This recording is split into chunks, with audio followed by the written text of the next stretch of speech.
اور وہاں پر وہی خوبصورت عورت ہے اور ایک معصوم بچہ ہے اور ایک شراب کا بوتل ہے، شراب کا پیالہ ہے۔ اس عورت نے کہا تمہارے سامنے 3 چوائس ہے، 7 دروازے بند ہیں، اگر تم نے میری بات نہیں مانی تو میں قتل کر دوں گی، تمہیں بدنام کر دوں گی، یا تو تم میرے ساتھ زنا کرو، یا تم میرے ساتھ زنا کرو، یا تم اس بچے کو قتل کرو، اور یا پھر تم شراب پی لو، 3 کام میں سے کوئی ایک کام کرو۔ اس کو لگا زنا کرنا تو بہت بڑا پاپ ہے، بچے کو قتل کرنا تو اس سے بڑا پاپ ہے، شراب ہی پی لیتا ہوں جان بچانے کے لیے، یہ ہلکا کام لگ رہا ہے۔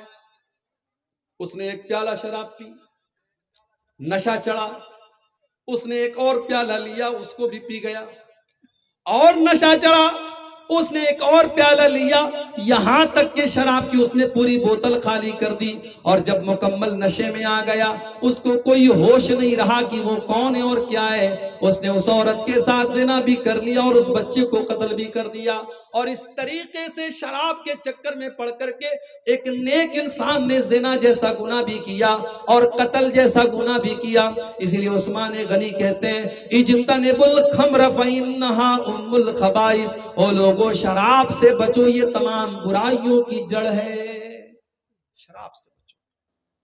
سگریٹ بکتی ہے نا، گٹکھا بکتا ہے، گٹکے کے اوپر پھیپڑے کی خطرناک تصویر بنی رہتی ہے، لکھا رہتا ہے tobacco is dangerous for health, تمباکو آپ کے سواستھ کے لیے ہانی کارک ہے، تمباکو آپ کی صحت کے لیے خطرناک ہے۔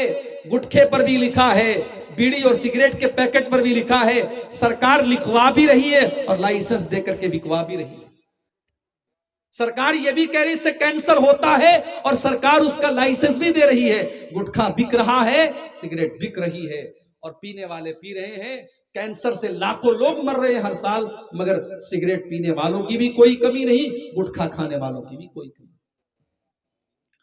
لیکن 1400 سال پہلے جس ماحول میں لوگ شراب پینے کے عادی تھے اور لوگوں کے دسترخوان پر شراب پی جاتی تھی، کھانے کے ساتھ ساتھ شراب کی بوتل بھی رکھی جاتی تھی، جب اس ماحول میں قرآن کی آیت نازل ہوتی ہے اے ایمان والو انما الخمر والمیسر والانصاب والازلام رجس من عمل الشیطان، اے ایمان والو یہ شراب پینا، یہ جوا کھیلنا، یہ قسمت کا حال معلوم کرنے کے لیے پانسے کے تیر نکالنا، اور یہ غیر اللہ کے نام پر لوگوں کی آستانوں پہ جا کے سر جھکانا، یہ سارے کے سارے گندے کام ہیں، یہ شیطان کے کام ہے، تم ان کاموں سے بچو۔ جب قرآن کی آیت نازل ہوتی ہے صحابہ کرام اپنے شراب کے مٹکے توڑ دیتے ہیں، اپنے شراب کے پیالوں کو توڑ دیتے ہیں، اپنے شراب کے برتنوں کو توڑ دیتے ہیں۔ او لوگوں آج سرکار سگریٹ اور تمباکو کے خلاف ایڈورٹیزمنٹ پر لاکھوں کروڑوں خرچ کرتی ہے مگر کوئی فائدہ نہیں، اور یہاں قرآن کی ایک آیت نازل ہوتی ہے اور صحابہ کرام اپنی اصلاح کر لیتے ہیں۔ یہ ایمان کی طاقت ہے، یہ اللہ کے ڈر کی طاقت ہے۔ جب اللہ کا ڈر پیدا ہوتا ہے تو مجرم خود آ کر کی عدالت میں اپنے جرم کا اقرار کرتا ہے۔ اللہ کے نبی صحابہ کے ساتھ بیٹھے ہوئے ہیں، ایک عورت آتی ہے، اے اللہ کے نبی میں قبیلے غامد سے تعلق رکھتی ہوں، اے اللہ کے نبی میں نے زنا کیا ہے، میں شادی شدہ ہوں، میں وواہت عورت ہوں، میں شادی شدہ عورت ہوں اور میں نے ایک مرد کے ساتھ زنا کر لیا ہے۔ اے اللہ کے نبی مجھے پتا ہے کہ اسلام میں شادی شدہ عورت اگر زنا کر دے تو اس کی سزائے موت ہے۔ اے اللہ کے نبی مجھے یہ سزا دے دیجئے تاکہ کل اللہ تعالیٰ قیامت کے دن مجھے سزا نہ دے، میں دنیا کی سزا تو گوارا کرنے کو تیار ہوں مگر آخرت کی سزا میں برداشت نہیں کر سکتی۔ اے اللہ کے نبی مجھے پاک کر دیجئے تاکہ کل قیامت کے دن میں پاک ہو جاؤں، مجھے دنیا میں زنا کی سزا دے دیجئے، میں آخرت میں یہ چھمتا نہیں رکھتی ہوں کہ میں زنا کی سزا سہ لوں۔ اللہ کے نبی نے کہا کیا بول رہی ہے تو، چل ہٹ یہاں سے، چلی جا، کیا بول رہی ہے؟ اللہ کے نبی نے اس کو موقع دینا چاہا، اس کو سنبھلنے کا موقع دینا چاہا، اس نے کہا نہیں ہے اللہ کے نبی، آپ اگنور نہیں کر سکتے، آپ نظر انداز نہیں کر سکتے، میں پروف کے ساتھ آئی ہوں، میں نے زنا بھی کیا ہے اور اس زنا کا پروف بھی ہے میرے پاس، میں حمل سے ہوں اور زنا کا حمل میرے پیٹ میں پل رہا ہے، میں پیٹ سے بھی ہوں، میں نے غلط کام کیا ہے۔ نبی اکرم نے کہا ٹھیک ہے چلی جا تو، جب تیرا بچہ پیدا ہو جائے تب تو میرے پاس آنا، ہم تجھے سزا دیں گے۔ نبی اکرم نے لوٹا دیا، 9 مہینے کی مہلت دے دی۔ صحابہ کرام کو بھی پتا نہیں کہ وہ عورت کون ہے، اور اللہ کے نبی بھی شاید بھول چکے کہ وہ عورت کون ہے۔ 9 مہینے کا پیریڈ گزر جاتا ہے، ایک دن پھر وہی عورت اپنے معصوم بچے کو اپنے ہاتھ میں لے کر کے آتی ہے۔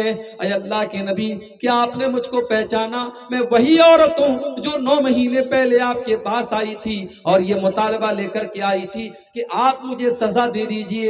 اے اللہ کے نبی، اب تو یہ بچہ بھی پیدا ہو چکا ہے، اے اللہ کے نبی اس بچے کو اپنی کسٹڈی میں لے لیجئے اور میرے جیسی بدچلن عورت کو سزائے موت دے دیجئے۔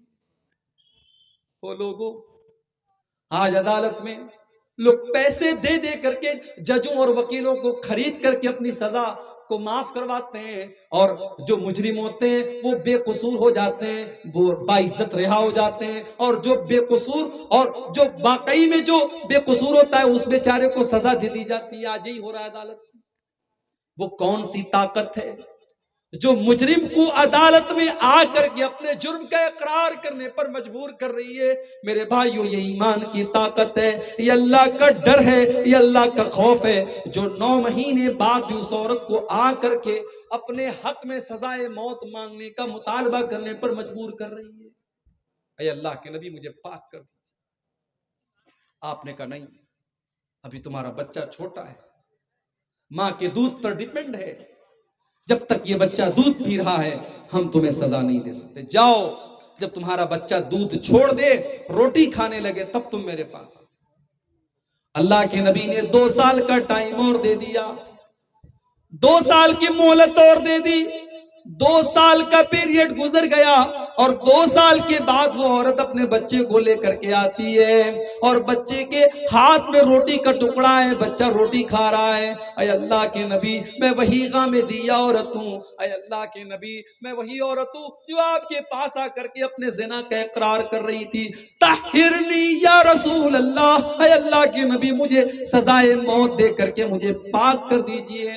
آپ نے بچہ ایک مسلمان کے حوالے کیا، آپ نے بچے کو ایک مسلمان کے حوالے کیا اور زمین کے اندر گڈھا کھودنے کا حکم دیا گیا۔ گڈھا تیار ہو گیا، عورت کا آدھا دڑ اس گڈھے کے اندر ڈالا گیا۔ آپ نے صحابہ کو حکم دیا کہ اس کو پتھروں سے مار مار کے ختم کیا جائے۔ او لوگوں، اگر آج زنا کی یہ سزا، آج زنا کی سزا کو لاگو کر دیا جائے، یہ 5-5 سال کی بچیوں کے ساتھ ریپ کرنے والے دہل جائیں گے۔ یہ آج زنا کے جو واقعات ہو رہے ہیں، اگر اسلام نے زنا کی جو سزا دی، اگر اس زنا کو اگر آج رائج کر دیا جائے تو آج زنا بند ہو جائیں گے۔ مگر یاد رہے، اسلام زنا صرف زبردستی زنا کوئی زنا نہیں کہتا ہے، اسلام آپس کی سہمتی والے زنا کو بھی زنا کہتا ہے۔ ہمارے ملک کا قانون کیا کہتا ہے؟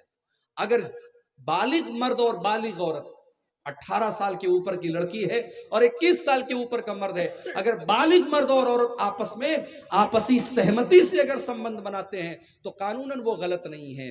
ہمارے بھارت کا قانون یہ کہتا ہے، مگر اسلامی تعلیم یہ ہے کہ زنا اگر بالجبر ہے، زبردستی اگر ہو رہا ہے تب بھی وہ زنا ہے، اور اگر نکاح کے بغیر اور شادی کے بغیر اگر لڑکا لڑکی آپس میں مل رہے ہیں تب بھی وہ زنا ہے، اور اسلام میں سزا دونوں کی برابر ہے۔ ایسا نہیں ہے کہ زبردستی اگر زنا ہو رہا ہے تو اس میں سزا ہوگی اور آپس کی سہمتی سے ہو رہا ہے تو سزا نہیں ہوگی۔ اسلامی حکومت میں سزا دونوں کو برابر ملے گی۔ میرے بھائیوں، اگر واقعی میں اگر آج زنا کی سزا کو لاگو کر دیا جائے تو زنا کے واقعات بند ہو۔ پتھر مارا جا رہا ہے عورت، صحابہ کرام پتھر مار رہے ہیں، ظاہر ہے زنا کیا تھا اس نے۔ اس عورت کے خون کے کچھ چھینٹے حضرت خالد بن ولید کے کپڑے پر پڑ جاتے ہیں اور ان کی زبان سے کچھ غلط کلمات اس عورت کے بارے میں نکل جاتے ہیں کہ ایسی بدچلن عورت اور ایسی ناپاک عورت کا خون میرے کپڑے پر لگ گیا. اس طریقے کے کچھ جملے حضرت خالد بن ولید کی زبان سے نکل جاتے ہیں. صحیح مسلم کی روایت ہے, اللہ کے نبی حضرت خالد کو ڈانٹتے ہیں اور کہتے ہیں محلن یا خالد, اے خالد خبردار خبردار, اے خالد تمہیں اپنی زبان سے ایسا کوئی لفظ نکالنے کی پرمیشن نہیں ہے, اے خالد تمہیں یہ کہنے کا کوئی ادھیکار نہیں ہے. اے خالد اس عورت نے تو توبہ کی ہے, اس نے تو خدا کر کے اپنے لیے سزا مانگی ہے. اے خالد لقد تابت توبتن لو تابہا صاحب مقسن لغفر لہو, اے خالد اس نے تو اتنی سچی توبہ کی ہے, اگر کوئی ڈاکو بھی ایسی توبہ کرتا تو اللہ اس ڈاکو کو بھی معاف کر دیتا. اس نے تو اتنی سچی توبہ کی ہے. اے خالد اس کی توبہ کا مذاق نہ اڑاؤ, اے خالد اس عورت کی توبہ کو معمولی مت سمجھو. اور جب اس کا انتقال ہو گیا, نبی اکرم نے کہا اس کو کفنایا جائے اور میں اس کی جنازے کی نماز پڑھوں. عمر فاروق نے کپڑا پکڑ لیا اللہ کے نبی کا, اے اللہ کے نبی آپ ایک بدچلن اور بے حیا اور زانیہ کا جنازہ پڑھائیں گے؟ آپ نے کہا کہ ہاں اے عمر, اس نے توبہ کر لی ہے, اس نے توبہ کر لی ہے. اور توبہ کرنے والا التائب من الذنب کمن لا ذنب لہ, گناہ سے اگر کوئی توبہ کر لے تو اللہ کے نبی فرماتے ہیں کہ سمجھو اس نے کبھی گناہ کیا ہی نہیں تھا. توبہ کرنے کے بعد انسان پاک اور صاف ہو جاتا ہے. اسلام میرے بھائیو وہ دین ہے اور ایمان کی طاقت وہ طاقت ہے جو مجرم کو عدالت میں آ کر کے اپنے جرم کا اقرار کرنے پر مجبور ہے. اور آگے بڑھیے, عمر فاروق کا دور ہے. رات میں جب ساری دنیا اپنے بستر پہ سو رہی ہے, امیر المومنین راتوں میں اٹھ کر کے اپنے مدینہ کے گھر گھر کا چکر لگا رہے ہیں. کہیں کوئی بچہ بھوکا تو نہیں ہے, کہیں ایسا تو نہیں کہ کسی گھر میں اناج کی کمی ہے, کہیں ایسا تو نہیں کہ کسی گھر میں فاقہ ہو رہا ہے.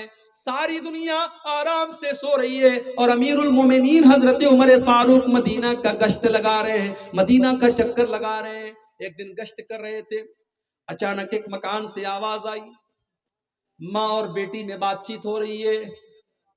اس گھر میں دودھ کا کاروبار ہوتا تھا. ماں اپنی بیٹی سے کہہ رہی ہے کہ بیٹی جلدی سے اٹھ کر کے دودھ میں پانی ملا دے, صبح ہم کو دودھ بیچنے جانا ہے.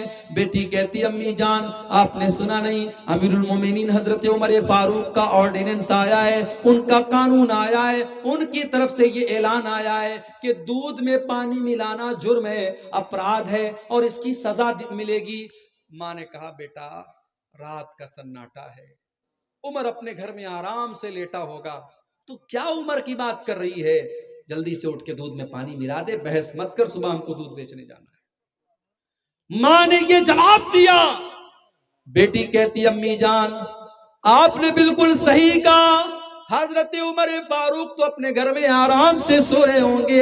اے امی جان مجھے بس ایک سوال کا جواب دے دیجئے, اگر عمر ہم کو نہیں دیکھ پا رہے ہیں فَرَبُّ عُمَرَ يَرَانَا, عمر کا رب تو ہم کو دیکھ رہا ہے, عمر نہیں دیکھ رہا ہے, عمر کا رب تو دیکھ رہا ہے. امی جان کل اللہ کی بارگاہ میں جب اللہ ہم سے پوچھے گا اور آپ سے پوچھے گا کہ تو میرے بندوں کو شدھ اور اصلی دودھ کے نام پر ملاوٹی دودھ بیچتی تھی, امی جان ہم کیا جواب دیں گے؟ امی جان یہ کام آپ مجھ سے مت کروائیے, اگر عمر نہیں دیکھ رہا ہے تو عمر کا رب ہم کو دیکھ رہا ہے. ماں خاموش ہو گئی, ماں چپ ہو گئی. حضرت عمر نے مکان کا نمبر نوٹ کر لیا, مکان کا نمبر نوٹ کر لیا, مکان کا لوکیشن نوٹ کر لیا. اگلے دن صبح اپنے سارے بچوں کو بلایا, اور اس پر غور کرنا, رشتہ کرنے جاتی ہیں جب ہماری مائیں اور بہنیں تو ان کو اپنے لنگور جیسے بیٹے کے لیے حور پہلے تلاش ہوتی ہے. لڑکا بیچارہ جتنا بھی لنگور ہو لیکن اس کے لیے حور چاہیے, خوبصورت بہو چاہیے. دینداری کون دیکھتا ہے بھائی؟ کتنی غریب بیٹیاں ہیں بیچاری جو عالمہ ہیں, دیندار ہیں, عزت دار گھرانے کی ہیں, مگر ان کے باپ کے پاس اپنے داماد کو دینے کے لیے 2 لاکھ 3 لاکھ کیش نہیں ہے, 4 ویلر اور 2 ویلر دینے کی طاقت نہیں ہے. غریب باپ کی بیٹیاں آج جوانی کی دہلیز کو پار کر رہی ہیں. کیوں؟ کیونکہ ہم جب رشتہ دیکھنے جاتے اور رشتہ کرنے جاتے ہیں تو ہماری نظر پہلے دولت پر ہوتی ہے، خوبصورتی پر ہوتی ہے۔ میرے بھائیوں، جب ہم نے رشتے کی شروعات ہی دینداری پر نہیں کی ہے تو پھر اگر گھر میں گھر کو بگاڑنے والی بہو آتی ہے، ساس سے جھگڑا کرنے والی بہو آتی ہے اور شوہر پر حکم چلانے والی بہو آتی ہے تو ہمیں حیرت نہیں کرنا چاہیے۔ ہم اگر ببول کا پیڑ بوئیں گے تو آم نہیں نکلے گا، ہم نے آم کا پیڑ ہی نہیں بویا، ہم نے بویا ببول کا پیڑ ہے تو آم کہاں سے نکلے گا؟ ہم نے بنیاد ہی غلط رکھی ہے۔ ہم نے رشتے کی بنیاد کیا رکھی؟ حضرت عمر فاروق اپنے گھر میں اپنے بچوں کو بلاتے ہیں، میرے بچوں، میں کل رات میں لڑکی کی آواز سن کے آیا ہوں، مجھ کو نہیں پتا کہ وہ لڑکی خوبصورت ہے۔